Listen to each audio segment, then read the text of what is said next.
Assalamualaikum warahmatullahi wabarakatuh. Perkenalkan, nama saya Didi Hertanto. Pada kesempatan kali ini saya akan menjelaskan jawaban UTS semester genap saya tentang mata kuliah analisis proses bisnis. Pertanyaan pertama, sebutkan perbedaan dari DMEIC dan DFSS. Jawabannya, ketika sebuah organisasi memutuskan melakukan perbaikan atau perubahan dalam proses organisasi, solusi yang baik adalah dengan metodologi Six Sigma. Ada metodologi seperti DMAIC dan DFSS yang digunakan untuk melakukan perbaikan pada proses dan produk yang ada, dan bahkan pengembangan dan proses baru. Sekarang kita akan membahas perbedaan antara DFSS dan DMAIC. Meskipun banyak ahli dan profesional berpikir bahwa DFSS adalah kepanjangan logis dari Six Sigma, masih terdapat beberapa perbedaan di antara keduanya. Yang pertama, perbedaan mendasar. DMAIC adalah metodologi yang berfokus pada perbaikan produk dan layanan organisasi yang ada, sedangkan DFSS bertujuan untuk merancang produk atau layanan baru yang bebas cacat. Yang kedua, fokus utama DMAIC adalah mendeteksi dan menyelesaikan masalah pada produk dan layanan yang ada, sedangkan DFSS pada dasarnya mencegah masalah. Manfaat dan penghematan DMAIC dapat diukur atau dihitung dengan cepat, sedangkan manfaat DFSS hanya akan terlihat dalam jangka panjang. Selanjutnya, DMAIC lebih didasarkan pada proses manufaktur atau transaksional, sedangkan DFSS juga mencakup pemasaran, penelitian, dan desain. Berikutnya, DFSS tidak seperti DMAIC, tidak memerlukan proses yang ada dan berfungsi. Dan yang terakhir, DFSS masih belum terstandarisasi dan akibatnya varian baru terus bermunculan dan terminologi terus meluas.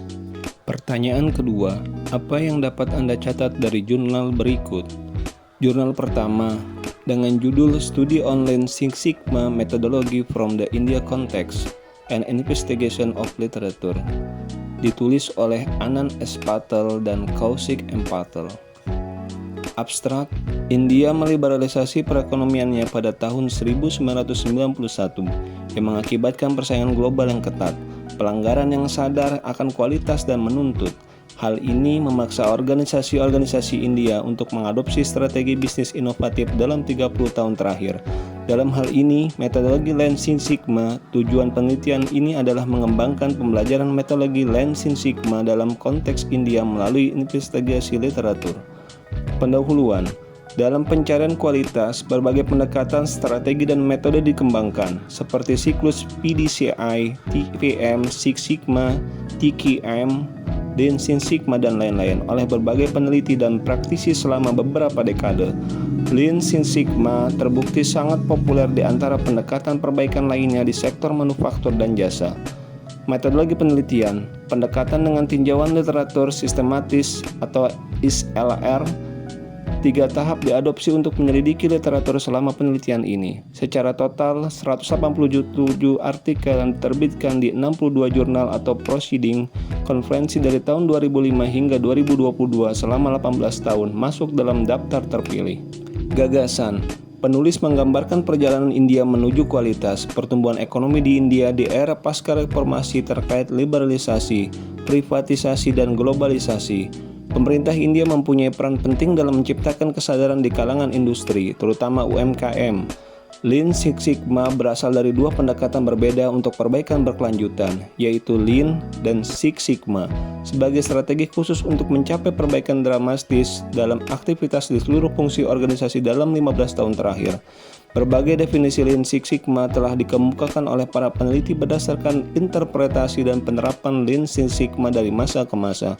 Penulis menjelaskan Lean Six Sigma adalah strategi peningkatan bisnis yang sangat terkenal dan terstruktur, yang mengadopsi seperangkat alat dan teknik Lean dan Six Sigma, dan mampu menyelesaikan berbagai macam masalah bisnis yang berkaitan dengan produk dan proses dengan fokus pada peningkatan kinerja, profitabilitas, dan nilai bagi seluruh pemangku kepentingan termasuk pelanggan.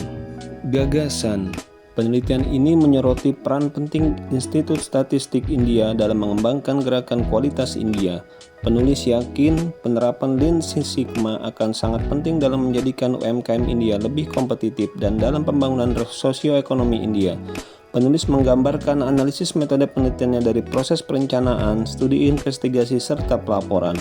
Kesimpulan, studi investigatif ini mengeksplorasi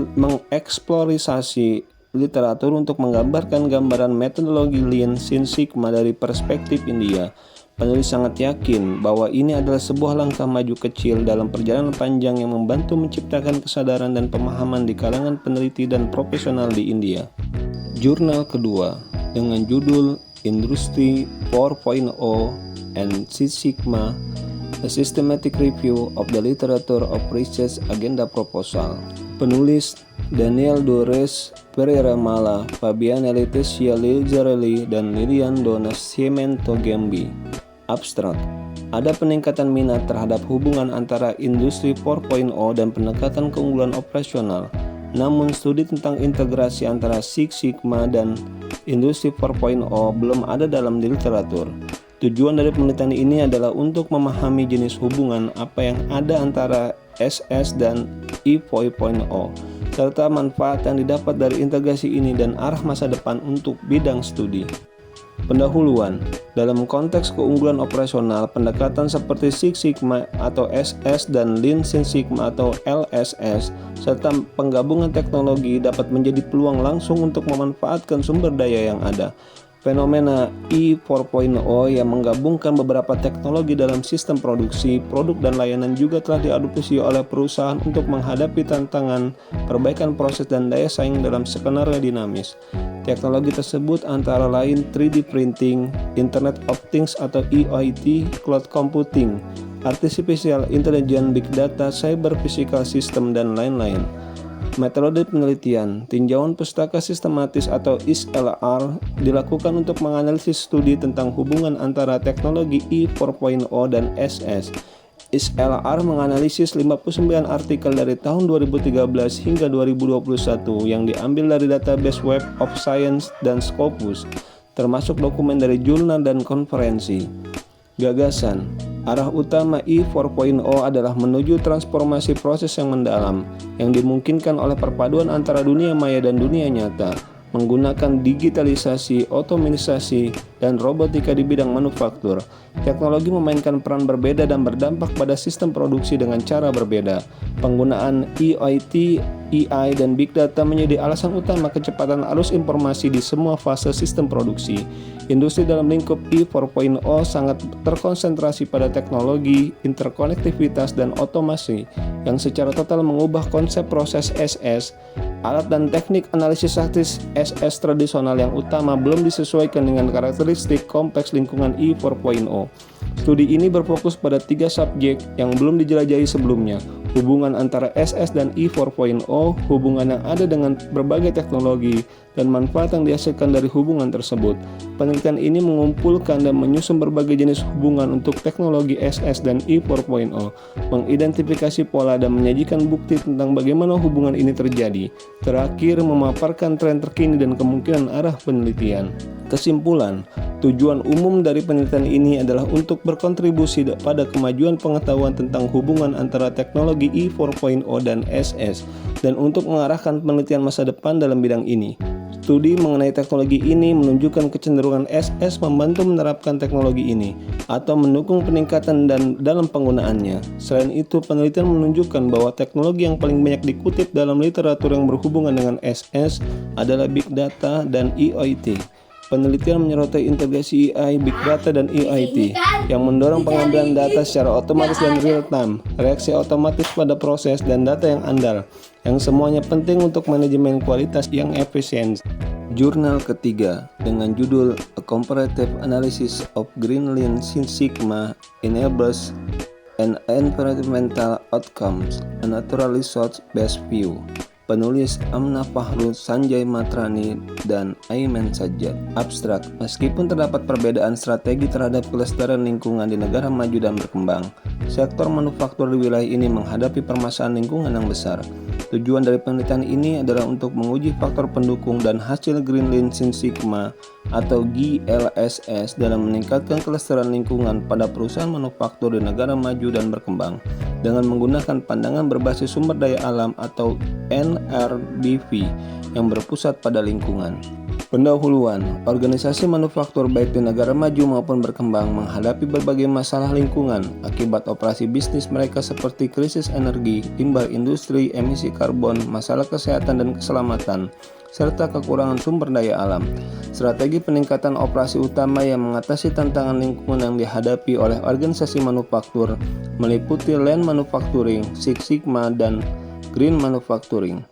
Metodologi penelitian. Pertama, kerangka kerja pendukung dan hasil GLSS yang selaras dengan kemampuan strategis INRBV diusulkan melalui tinjauan literatur yang sistematis. Kedua, kerangka kerja ini digunakan untuk menyelidiki secara empiris faktor pendukung dan hasil GLSS dari perusahaan manufaktur melalui wawancara mendalam dengan Lean Six Sigma dan konsultan lingkungan dari Selandia Baru dan Pakistan, negara maju dan berkembang. Gagasan, analisis dari kedua domain regional menyoroti penggunaan faktor pendukung dan hasil GLSS berdasarkan kemampuan INRBV yang berbeda dalam pencegahan polusi, pengelolaan produk, dan pembangunan berkelanjutan. Sebuah perbandingan menunjukkan bahwa perusahaan-perusahaan di Selandia Baru menerapkan GLSS untuk mematuhi persyaratan peraturan lingkungan hidup, menghindari hukuman, dan mempertahankan citra bersih hijau mereka. Sebaliknya, perusahaan-perusahaan Pakistan menerapkan GLSS untuk mengurangi penggunaan energi, memuaskan pelanggan internasional, dan menciptakan citra ramah lingkungan. Kesimpulan, makalah ini menyelidiki faktor pendukung GLSS dan hasil lingkungan untuk mencapai kelestarian lingkungan di perusahaan manufaktur dengan menangkap wawasan melalui ISLR dan wawancara dari Lean Six Sigma dan konsultasi lingkungan di Selandia Baru dan Pakistan. Analisis dari kedua domain regional ini menyoroti beberapa faktor pendukung GLSS yang memberikan dampak lingkungan pada perusahaan manufaktur. Ini adalah salah satu studi komparatif awal yang menggunakan INRBV untuk menyelidiki faktor pendukung dan hasil GLSS di perusahaan manufaktur dalam meningkatkan kinerja lingkungan membandingkan negara maju dan berkembang. Jurnal keempat dengan judul Six Sigma Project Generation and Selection and Action Research Study. Penulis Giovanni Claudio Pinto Conde, Jose Carlos Toledo, dan Mauro Luis Martens. Abstrak, tujuan untuk menguji dan mengembangkan metode pembangkitan dan pemilihan proyek Six Sigma. Hal ini dilakukan dengan menguji penggunaan pendekatan GSM-SSP di industri manufaktur Brazil dengan partisipasi manajer yang bertujuan untuk mengumpulkan perspektif pengguna dan mengidentifikasi peluang perbaikan untuk pendekatan itu sendiri. Pendahuluan, setelah beberapa dekade, literatur secara luas mengomentari perlunya perbaikan berkelanjutan sebagai sarana untuk memperoleh hasil bisnis yang lebih baik dalam menghadapi tantangan persaingan yang semakin meningkat. Di antara inisiatif perbaikan berkelanjutan, Six Sigma adalah salah satu pendekatan yang paling menonjol yang aktivitasnya telah dilaporkan di banyak bidang.